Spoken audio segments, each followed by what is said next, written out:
Well, good morning. This story for you today is called The Perfect Nest. It's by Catherine Friend, illustrated by John Manders. Let's take a look at the end papers, the beginning end papers, and see what predictions you can make about what might be happening in the story. The first illustration shows you a barnyard in the day. And the end papers at the back of the book, at the conclusion of the story, show a barnyard at night. Think about what you might predict, what will happen in our story. This one is especially for our first graders. If we were still in session, the project coming up would be the fabulous, locally world famous egg drop, where the students would pack a raw egg as best they could, and then it would be thrown off the roof of first grade's building to see which eggs could sustain the fall. Very fun project. The Perfect Nest. Jack the cat gathered together everything he needed and then built the perfect nest, dry and cozy and just the right size.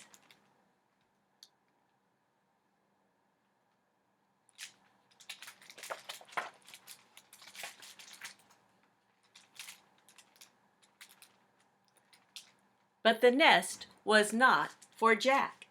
With this perfect nest, he would attract a perfect chicken, who would lay a perfect egg, which would make a perfect omelet for a cat like Jack.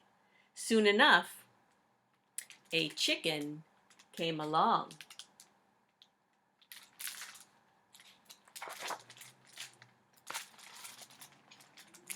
Caramba! She cried. A perfect nest! She hopped up and laid a small egg. Then a duck waddled by. Sacre bleu! She cried. The perfect nest!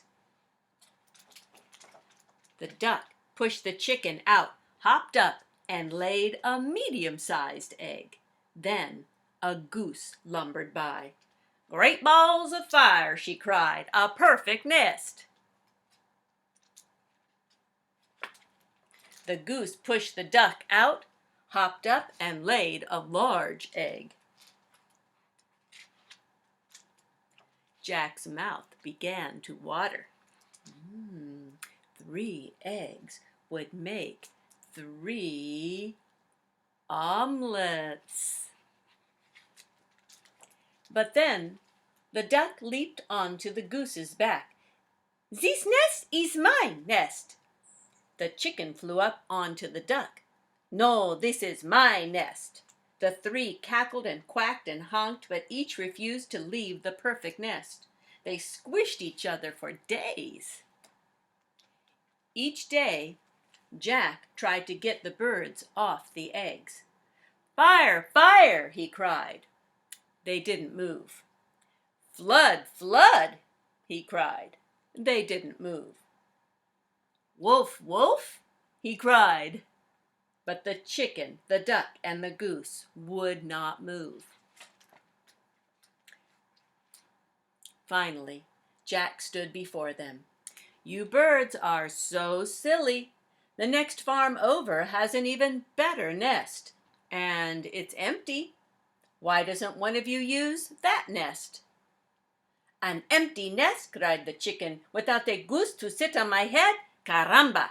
Sacre bleu, cried the duck. I am tired of smelling like the chicken. That nest is mine. Great balls of fire, cried the goose. Out of my way! And they all flapped away. Alone at last, Jack returned to the nest and peeked inside.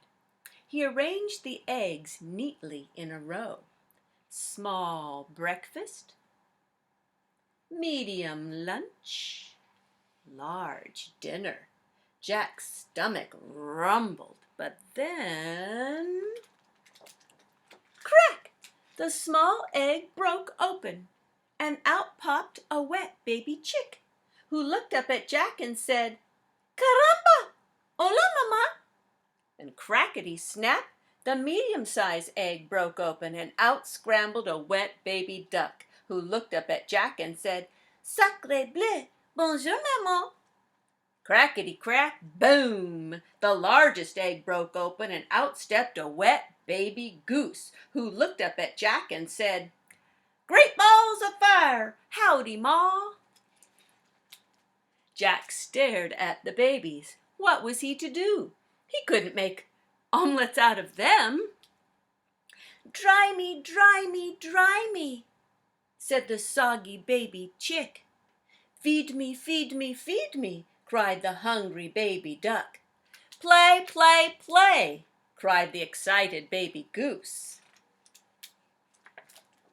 Jack hid in the barn.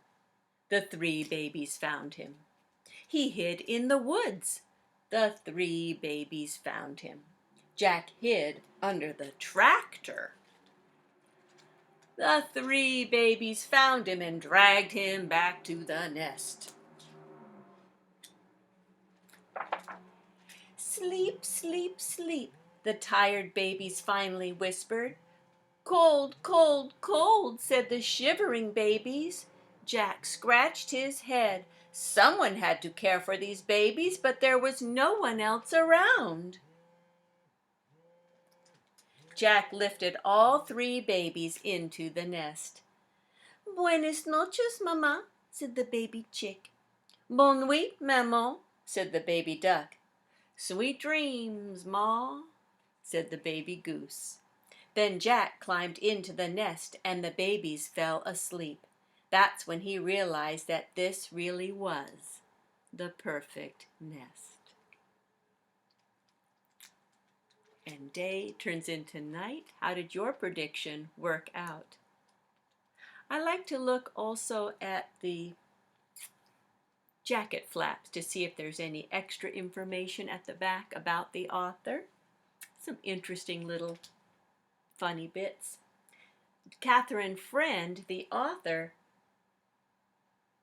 on her farm in southeastern Minnesota, says she once had a duck and a chicken who insisted on sharing a nest. The author likes spending time at home, which is for her, she says, the perfect nest. The illustrator, John Manders, says, "The illustrations for this book took a long time to paint because every so often I had to stop and make myself an omelet." I hope you enjoyed The Perfect Nest. And until next time, I'm Mrs. Snively, reading you a story from Shelley Street until we can be together again. Have a great day.